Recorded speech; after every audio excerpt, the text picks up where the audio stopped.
நம்ம இன்றைக்கி என்ன பார்க்க போகிறோம்னா, தமிழ்நாட்டில் இருக்கிற சினிமா துறையில் வந்து மியூசிக் டைரக்டராக வந்து சாய் அபியங்கரி வந்து எக்கச்சக்கமான படங்கள் வந்து தற்போதைக்கு வந்து அவர் கைவசம் இருக்குதுங்க. கிட்டத்தட்ட 7 முதல் 8 திரைப்படங்கள் வரைக்குமே வந்து அவர் கைவசம் வைக்கப்பட்ட திரைப்படமாக வந்து தற்போதைக்கு இருக்குதுங்க. முதல்ல பார்த்தீங்கன்னா அனிருத், ஜிவி பிரகாஷ் இவங்க 2 பேர் தான் தற்போதைக்கு வந்து கலக்கல் ரீதியில் எக்கச்சக்கமான திரைப்படங்கள் வந்து கைவசம் வச்சுருக்காங்க. அதாவது இவங்க மட்டுமே பார்த்தீங்கன்னா ஒரு ஆள் வந்து 10 திரைப்படத்துக்கு மேலே வந்து கைவசம் வச்சுருக்கார். ஜிவி பிரகாஷ் வந்து நடிகராகவும் சிங்கராகவும் மியூசிக் டைரக்டராகவும் வந்து எக்கச்சக்கமான திரைப்படத்தை வந்து கைவசம் வச்சுருக்காரு. அனிருத் வந்து சிங்கர் மற்றும் மியூசிக் கம்போஸ்டர் மட்டும்தான் அவர் வந்து பெரிய லெவலுக்கு வந்து பெரிய ஒரு ஆர்வத்தை வந்து வெளிப்படுத்தியிருக்காரு. தற்போதைக்கு வந்து ஒரு குட்டி தலை மாதிரி ஒரு சின்னதாட்டு வந்து ஒரு மியூசிக் டைரக்டர் வந்து பறையிருக்காருங்க. அதாவதாங்க சாய் அபியங்கரியோட இதுங்க. இவருடைய மியூசிக் கம்போஸ்டர் வந்து தற்போதைக்கு 7 முதல் 8 திரைப்படங்கள் வந்து கைவசம் வச்சுருக்காங்க. அது மட்டும் இல்லாமல் பெரிய திரைப்படம் வந்து ஒரு கைவசம் வந்திருக்குதுங்க. அதாவது அல்லு அர்ஜுன் மற்றும் அட்லி கூட்டணியில் வந்து 800 கோடி ரூபாய்க்கு எடுக்கப்படுற திரைப்படத்துக்குமே வந்து இவர் தாங்க இசையமைக்க இருப்பதாக சொல்லியிருக்காங்க. STR 49 திரைப்படத்துக்குமே வந்து சாய் அபியங்கருடைய இசையமைப்பில் அந்த திரைப்படம் வந்து உருவாகி இருக்குதுன்னு சொல்லியிருக்காங்க. சாய் அபியங்கர் வந்து உங்களுக்கு STR 49க்கு வந்து ராம்குமார் பாலகிருஷ்ணன் இயக்கத்தில் வந்து அந்த திரைப்படத்தை வந்து உருவாக்கி இருப்பதாக சொல்லியிருக்காங்க.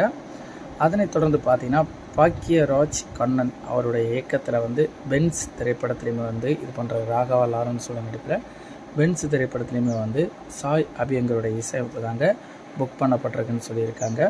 அது மட்டும் இல்லாமல் டியூட், அதாவது பிரதீப் ரங்கநாதனுடைய நடிப்பில் கீர்த்தீஸ்வரனுடைய டைரக்ஷனில் இந்த திரைப்படம் வந்து உருவாகிருக்குதுங்க. இந்த திரைப்படத்துக்கான இசையமைப்புமே வந்து சாய் அபியங்கருடைய இசையமைப்பில் அந்த திரைப்படம் வந்து உருவாகி இருக்குது.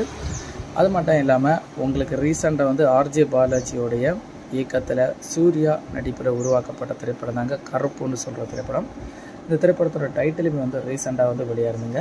இந்த திரைப்படத்துக்குமே வந்து சாய் அபியங்கரோட இசையமைப்பு மூலம் தான் இந்த திரைப்படம் வந்து வடிவமைக்கப்பட்டிருக்குன்னு சொல்லியிருக்காங்க. அது மட்டும் இல்லாமல் சேன் நிகாம் அவருடைய நடிப்பில் பல்டின்னு சொல்கிற திரைப்படத்துலையுமே வந்து அவருடைய இசையமைப்பு தாங்க, அதாவது சாய் அபியங்கரோட இசையமைப்பு தாங்க பேசப்படுவதாக சொல்லியிருக்காங்க. அது மட்டும் இல்லாமல் கார்த்தியோட நடிப்பில் மார்சல் அப்படி சொல்கிற திரைப்படத்துலையுமே வந்து ரீசெண்டாக வந்து பூஜையெல்லாம் ஸ்டார்ட் பண்ணியிருக்காங்க.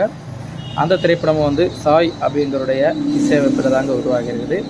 ரசிகர்களுடைய கருத்தை நீங்கள் பார்த்தீங்கன்னா கிட்டத்தட்ட 7 முதல் 8 திரைப்படங்கள் வந்து கைவசம் வச்சுருக்கீங்க.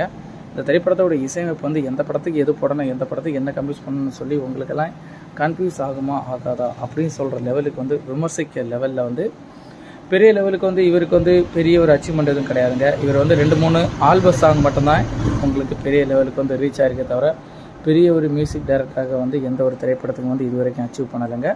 இனிமேல் இருக்கிற திரைப்படத்துக்கு வந்து அவருடைய இசையமைப்பு வந்து எப்படி இருக்க போது நம்ம வெயிட் பண்ணி பார்த்தா தான் தெரியும்.